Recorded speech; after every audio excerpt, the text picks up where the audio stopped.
Welcome back mga kabayan. Nagbabalik po muli ang inyong lingkod upang magbigay sa inyo ng mga bago at nagbabagang mga balita.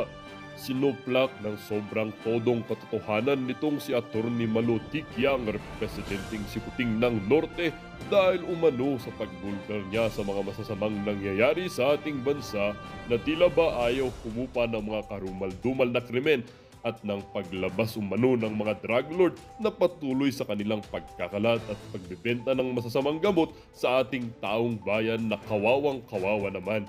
Dito nga natin makikita na tila ba itong chief in command na si Kuting ng Norte na ito ay wala man lang magawa upang solusyonan itong mga nangyayari sa ating bansang Pilipinas na ating pinakamamahal.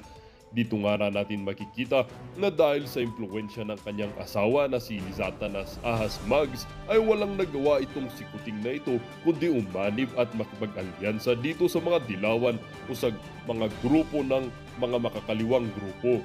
Wala na ngang matinong nagagawa sa ating bansa kung kani-kanino pa nakikialyansa sa kalaban pa mismo ng ating gobyerno. Nakakahiyang Kuting, resign na at ipalit si Vice President Inday Sara.